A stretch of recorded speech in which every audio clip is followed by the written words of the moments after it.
What's up, guys? Welcome back to the channel, AML Films, and we out there. Thank you guys for tuning in today. Today we got a new guest. Introduce yourself. Hi, I'm Michael Morris. Nice to meet you, Mike. How old are you? I'm 37. Where are you originally from? Frankfurt section, not far from here. Where did you grow up? In Frankfurt.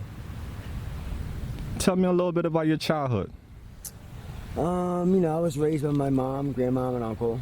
My dad wasn't in my life. He had addiction issues of his own. I was homeschooled because I was sickly as a kid. I had a good childhood in lots of ways. It was a little fucked up in other ways, Nothing's perfect. That's basically about it. A lot of health issues as a kid. Addiction issues run, I believe it's hereditary now, because I found out it runs in my family on both sides, so, What are some of your favorite childhood memories? I guess, playing with my uncles and stuff like that, and, going to the park with my friends, and, just being around my family. We had a close family, a close-knit family. What is your drug of choice?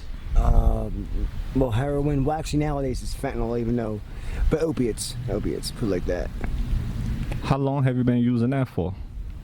Since 2010, after I had surgery and prescribed painkillers. Kind of escalated out of control from there. Was that how you were introduced to drugs? Basically, yeah. Hardcore drugs, yeah. What was your first drug experience? My very first drug experience would be, I guess I took a Valium years ago because I have bad anxiety and stuff like that. If you consider that a drug, it was a medication, but it wasn't prescribed to me, so it still was a drug, I suppose you could say. How do you go about supporting your habit? I do odd jobs here and there a lot of times, honestly, because I'm homeless. Not that it makes you right. I shoplift out of stores, you know what I'm saying? Odd jobs, shoplift, hustle this, hustle that. Done things I'm not proud of, even going as far as to prostitute in my life, not something I'm proud of, but it is what it is. Not with dudes or nothing like that, but it does happen out here, believe it, but I prostituted with women and stuff like that. How much do you spend average in a day on buying drugs? It depends on my finances, but on average I do about 2.5, 3 bundles of dope a day, so you figure that's about roughly a little over $200 a day. What's the longest you can go without using fentanyl? Depending on the strength of it, a couple hours. Fentanyl is a short-lived opiate, it burns out fast and you're sick pretty fast. What's the longest have you been clean? About 9-10 months, and that's with medication assistance like Suboxone and methadone in the past. What made you decide to go back to using? Pain issues, honestly. I have metal in my hip and my hands from surgery, and honestly, I'm in pain all the time. And now I make things worse. I have back issues because I have endocarditis and left the abscess on my spinal cord. I'm in bad health, honestly, real bad.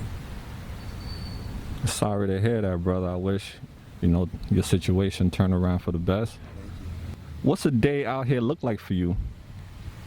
An average day, get up in the morning, try to figure out how you're going to get well. Because you're sick without dope. Try to figure out mostly what stores I'm going to boost to, and hope and pray I don't get caught and go back to jail. That's my whole thing. I know any stealing's wrong, but I refuse to steal from people. I draw a line somewhere. The worst I do is I shoplift out of stores. Not that that's right, but I still think it's not as bad as stealing a lady's purse or breaking into somebody's house. I won't do that. I never have. So are you homeless? Yes, sir, I am. How long have you been living on the streets of Kensington? Approximately 5 years now. What's the most difficult thing about being homeless in Kensington? I would say the safety issues. And then second would be the hygiene issues. Like, I'm used to getting a shower every day. I'm not a dirty person by nature, you know. Not being able to wash your ass, excuse my language, is kind of messed up, you know what I mean? But the safety issues for sure are real. What's the worst thing that has happened to you since you've been homeless? I would have to say consistently getting jumped by this gang of teenagers to go around attacking homeless addicts. You know, or the everyday struggle of being discriminated against, treated less than human because you are an act. Like this past summer, for example, people thought it was funny to shoot fireworks at us in the park, shoot us with paintball guns, been chased with baseball bats, had my head split open with bricks while I was sleeping, just because. Growing up, I was taught like to have compassion and feel bad for the homeless. Like when I was a kid, we used to go around feed the homeless and stuff like that. We damn sure didn't go around attacking them or making fun of them and shit like that. I don't understand these kids, man. They're like heartless animals, man. I don't know if it's because parents ain't beating their ass, correcting them, or what it is. It's a sign of the times, man. There's no morals left. I agree with you on that. So, due to the fact that you're homeless out here, how do you go about using the bathroom?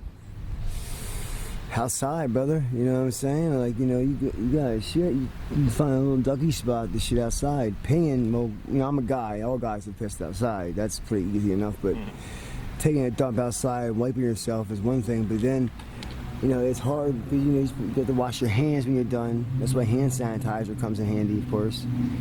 You know, it's degrading. You know, people catch you shitting outside. You know, think it's funny, or some people want to fight over it. You know, it's crazy, man. It's degrading. Where do you keep your belongings?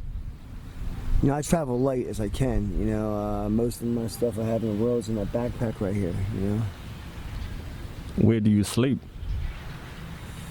There's no set spot. You know, I move around a lot, but mostly I try to sleep now, at least, outside of Kensington because of the attacks I've gone through. Well, what is art to you in your mind when you see the word art? What is art to you? Art? Yeah. I consider art something like somebody with a God-given talent makes, whether it be like drawings, you know, or somebody with the ability to sing, you know. You can learn some stuff, but it has to be a God-given talent, in my opinion, at least to some degree, you know. That's what I think art is, you know. The ability to create something, you know, that others can't, maybe, you know. What does happiness mean to you? Happiness would be peace. You know, like when I had my wife and kids before drugs got out of control and shit like that, that was happiness for me. You know what I'm saying? Like I said, life's not perfect and never will be, but that was happiness to me, you know. God gave me my heart's desire, you know. I always wanted me and Denise, that was my wife's name, to be together. We were friends first, and he gave me my heart's desire. I screwed it up, you know. They had choices, but yeah, that was happiness to me and my wife and kids. More question. So, if you had a message to send to the world, what would your message be? Again, please listen to my story and don't make the mistakes that I made, because there's some things, once they happen, you cannot undo. And you're going to live with regrets and guilt you can't imagine for the rest of your life. You know, like a living hell. You know what I'm saying? What are some horror stories that you've seen or heard about out here in Kensington? I've seen stories about, you know, young girls who are prostitutes being beaten and raped, people being jumped and robbed. I've heard about somebody getting her throat cut in the other park just because somebody wanted the money or drugs they had in their pocket. They came up behind them and slit their throat from ear to ear. You hear about a lot, like I said, a lot of young girls being beaten and raped. I'll tell you a story real fast. I was at K&A, Kensington Allegheny, selling works a couple of years ago, and this young girl came running up to me and jumped in my arms. Didn't know her. I pulled her off and I said, "Sweetheart, what's the matter?" She was crying and beating and bleeding and stuff. She said, "I was about to do a date with this guy, and when I got back into the alley, 4 guys beat and raped me." And I asked her if she wanted to go to the hospital. She said no. I said, "You want me to call the police?" Which really is against my beliefs, but I was going to do it for her. She said no. I said, "Well, what do you want me to do?" She said, "Just walk me home." And I says to her, I said, "You know, I'm a good dude and all." I said, "How'd you know I wasn't a nut? You know, you got to be careful." She said, "I could just sense you were okay." I told her thank you and all. I said, "I am okay, but you didn't know that. You got to be careful." So I walked her home like she wanted, you know. I felt so bad. I ain't gonna lie, I cried over that. That broke my heart. They beat the shit out of that poor girl. She had to be about 16 or 17 years old. They beat and raped her, you know. It's one thing if a girl prostitutes, but nobody deserves to be raped. Nobody. Some people have that belief system that it's okay to rape a prostitute. It's not at all.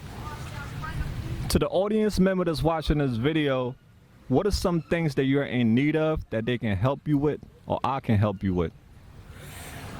Honestly, of course, prayer. Money always helps. Maybe resources and a place to live. I have a hard time getting even in a shelter because of that corona shit going on.